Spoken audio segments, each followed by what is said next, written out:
Governor, welcome. Can't tell you how glad I am to see another governor for this position. And particularly coming from west of the Mississippi.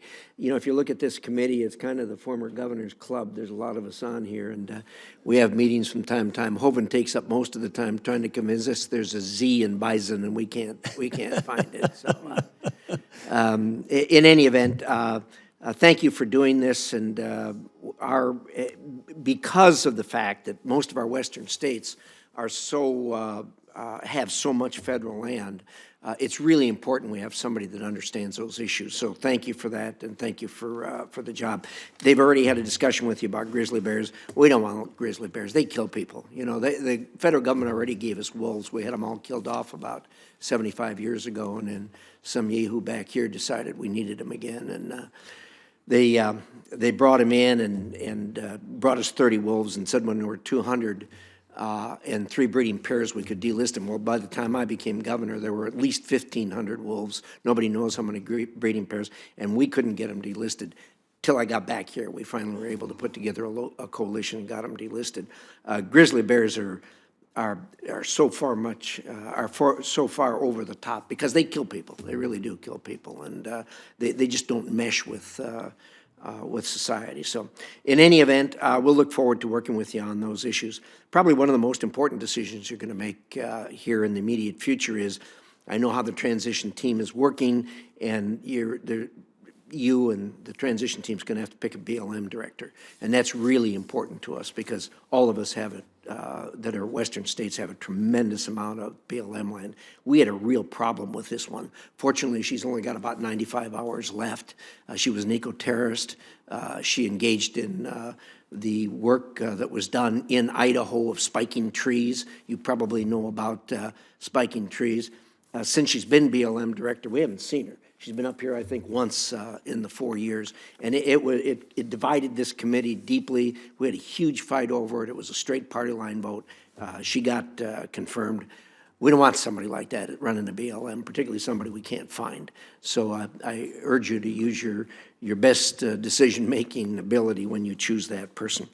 On another important issue, the issue for us in Idaho right now is the Lava Ridge windmill project. And my good friend Senator King and I have different views on windmills, and bless you for taking the windmills. You can have them all. We don't want them in Idaho. We hate windmills in Idaho. They are a tremendous blight on our viewscape.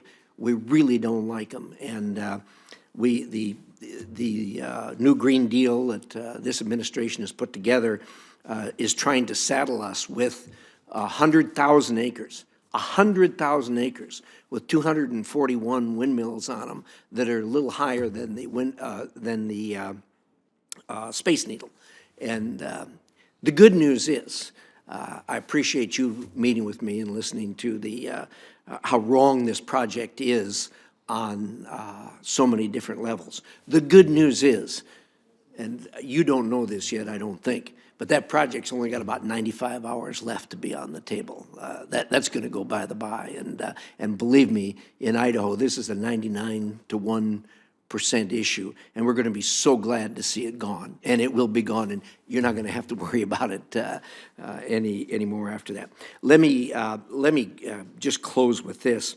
I'm so glad to hear that the president is going to put you in a position he is on energy. That's incredible. We need it. We all know his vision for making America independent and actually being an exporter and tapping our wealth.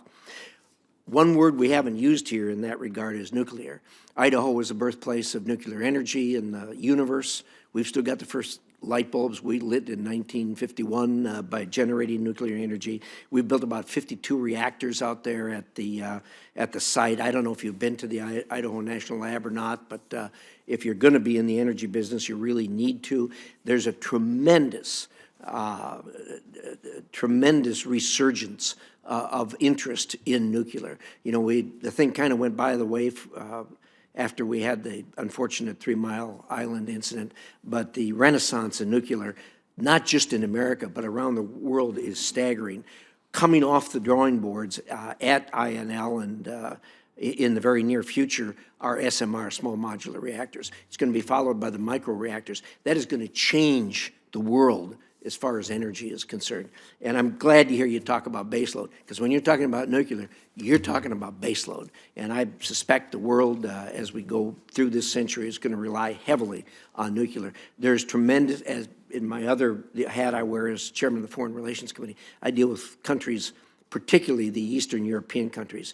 They're entering contracts, and it is a national security issue because we compete with China, with Russia, and to a degree France when these new projects are coming on board. So thank you for what you're doing. God bless you. We welcome you.